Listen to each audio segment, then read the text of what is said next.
Caótico. Uma coisa mais caótica também. Totalmente caótico. Eu sou Jennifer, de CTA 3, Controle Ambiental 3, do IFPB, Campo João Pessoa. Eu sou Eduardo, sou psicólogo da CAEST e chamei a Jennifer para a gente conversar sobre racismo, porque a Jennifer participa do movimento antirracista aqui dentro, né, gente? Isso.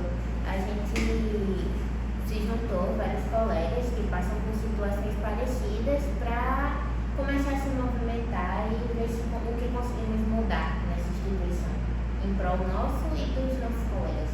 Estamos planejando um logotipo, alguma coisa desse tipo, e vamos fazer um perfil no Instagram. Por enquanto está só um grupo no WhatsApp para planejar as coisas, e estamos planejando o que podemos fazer daqui para frente. Em medidas, iniciativas contra o racismo, você já identificou alguma, já viu alguma aqui na instituição? A que eu mais vi durante, eu estou no terceiro ano agora, a que eu mais vi foi o Novembro Negro do ano passado, que realmente foi um evento, eu nunca tinha visto em outra escola, um evento que durasse por um período longo, que foi realmente de 1 a 31 de novembro.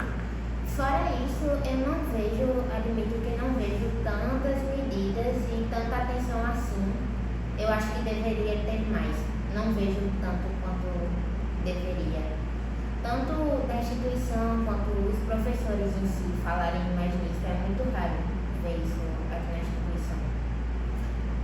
Queria parabenizar, como você mencionou, o pessoal que fez o Novembro Negro e a pessoa do professor João Edson, que fez até um letramento racial com a gente no programa Tamo Junto, e foi interessantíssimo, a gente pôde discutir questões ligadas à racialidade e tal.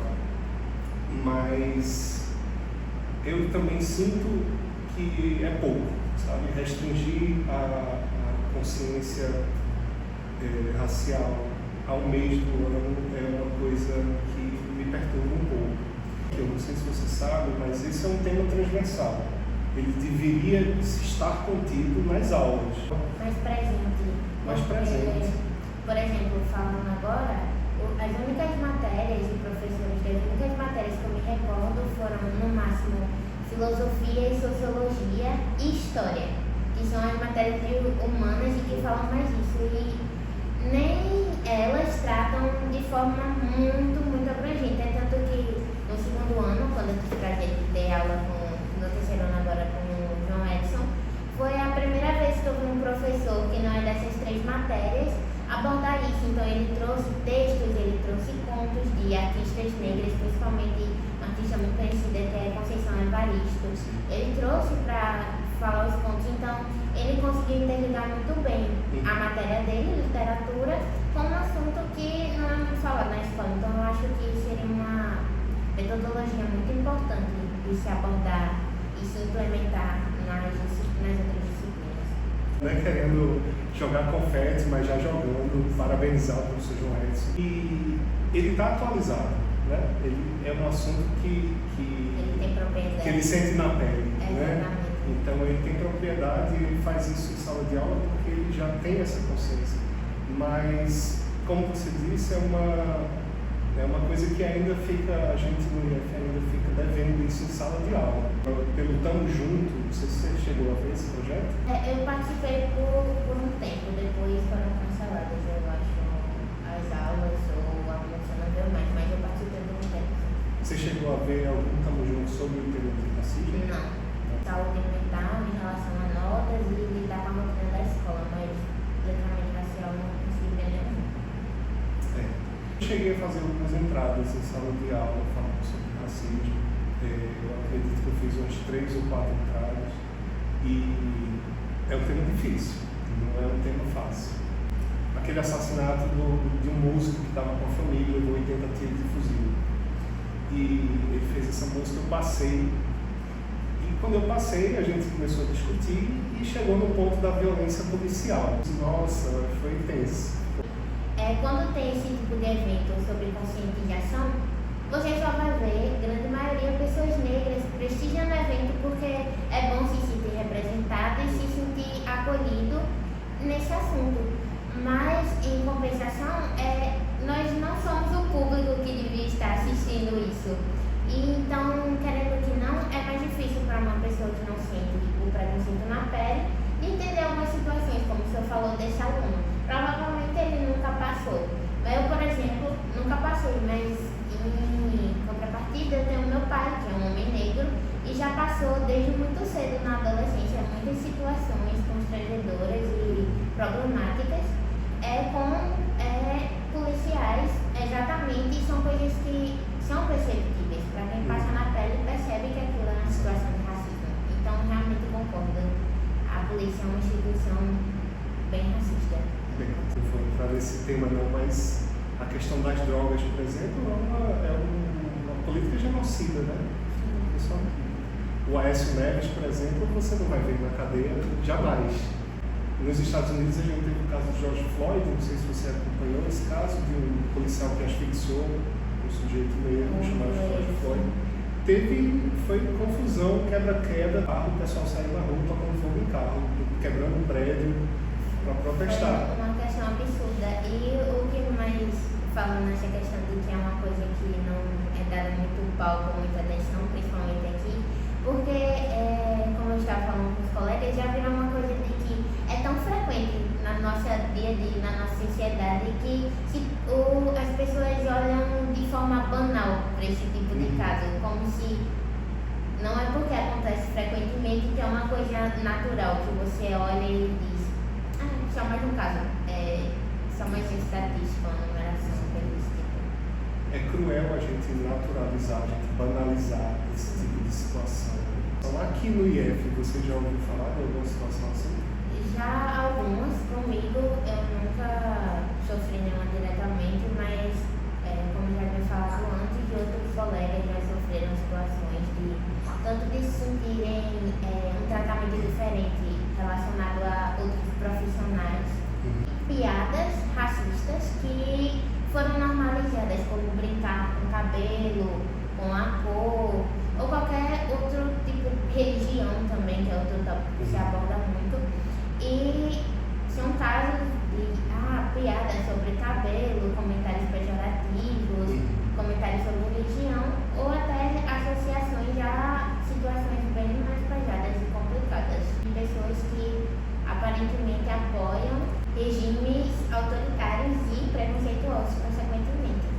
Um colega foi desenhado uma suástica na cadeira dele e quando ele escreveu algo por cima, no outro dia apagaram e continuava lá. Então, a partir do momento que se repetiu, não era uma coincidência, apesar que esse tipo de coisa não poderia ser uma coincidência ou só uma brincadeira, porque afinal estamos em uma instituição que estudamos história, então entendemos tudo que aquele símbolo representa.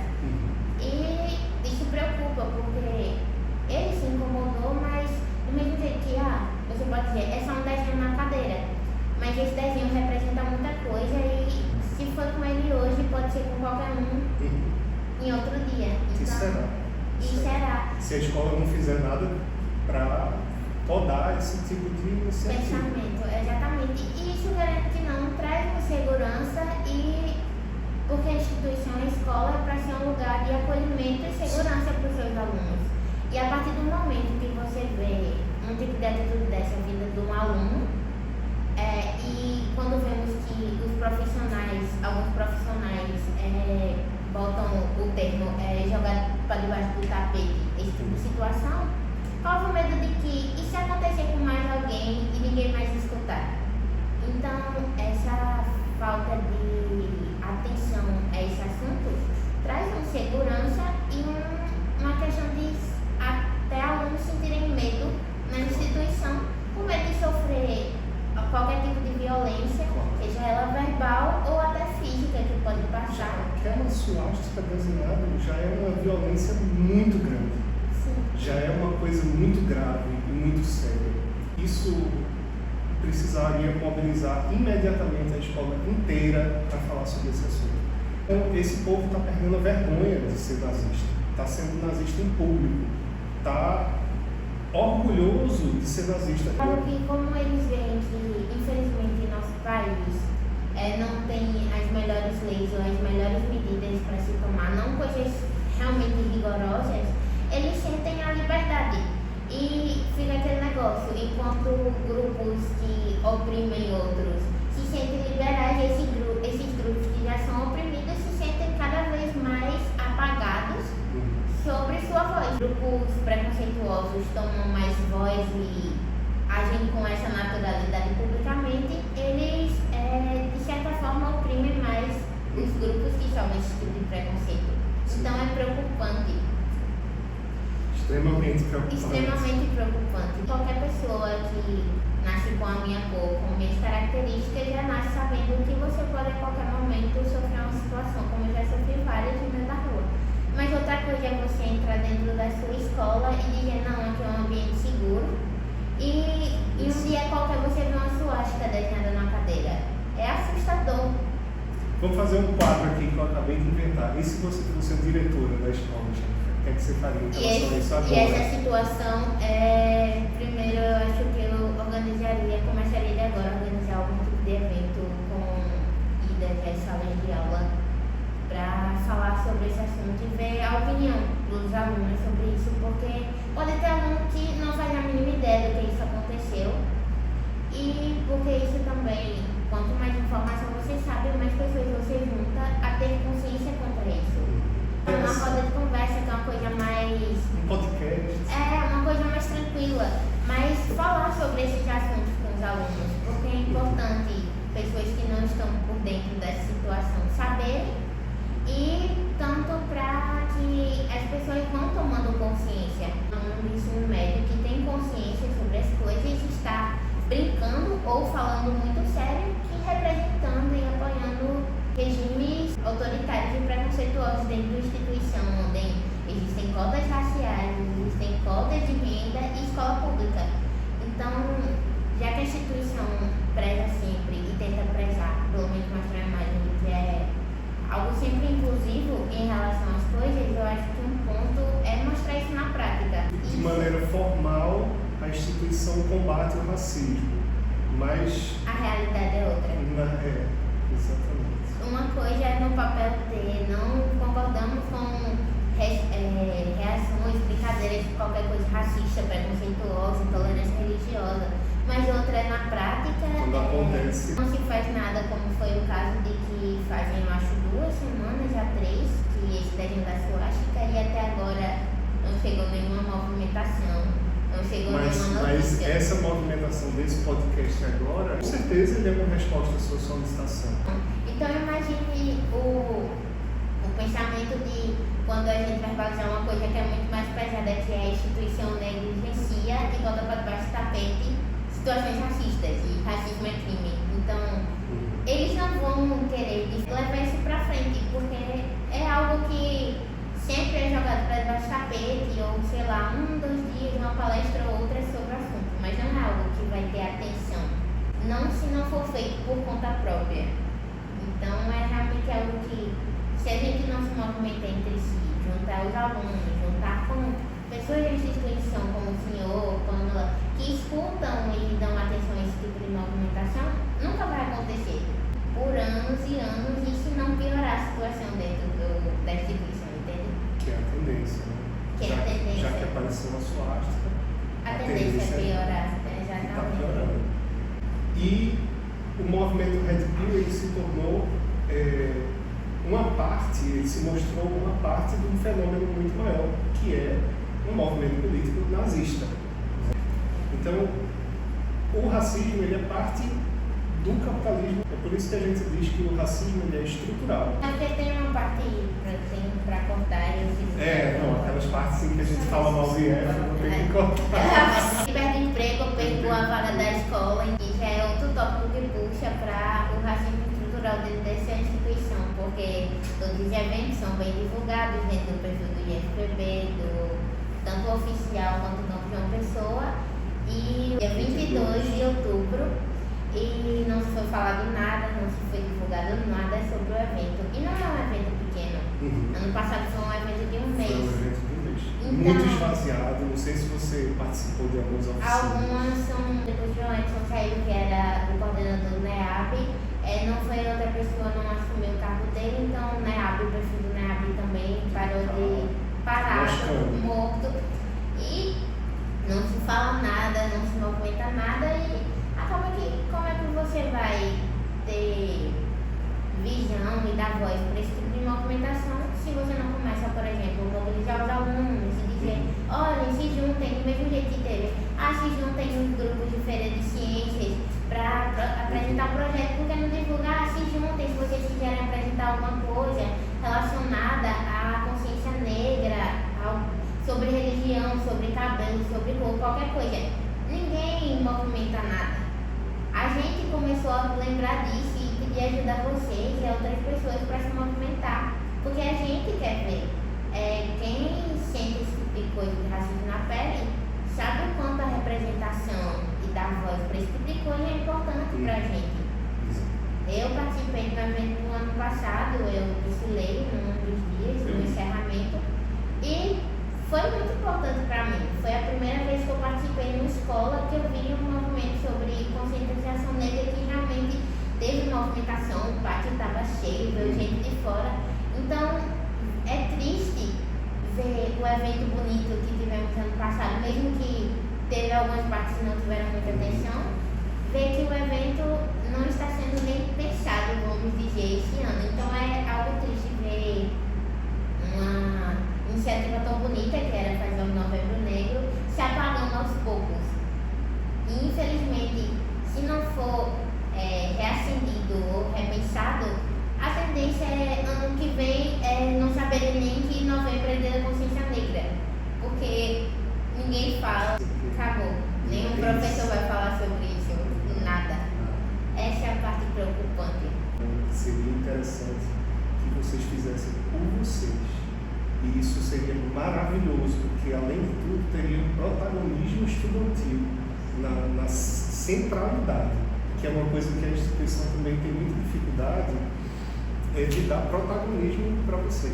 Esse Grêmio, ele não... tem pessoas negras no Grêmio, porque eles também não tomam à frente. Faz só o que é obrigatório, ou que vai ficar bonito na fita, mas o realmente importante, como o Novembro Negro. Falar com meus amigos pra gente começar a bater de sala em sala, pra começar a chamar as pessoas e a movimentar. A gente só tem força se a gente se organizar e se fortalecer em grupo. Pamela, ela pode ajudar de várias formas. Ela pode ajudar tanto facilitando a estrutura da instituição, como ajudando nas discussões. E você falando com Pamela e com Regina, eu acredito que é possível dar certo.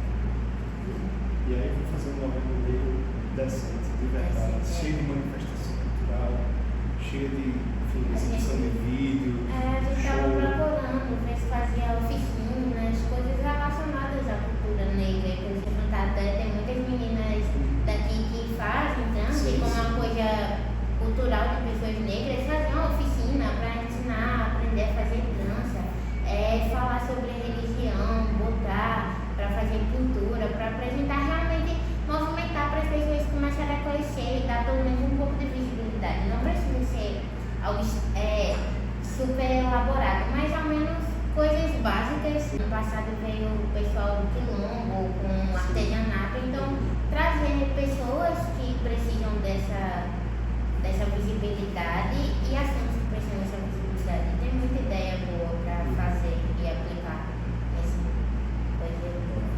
Bora fazer.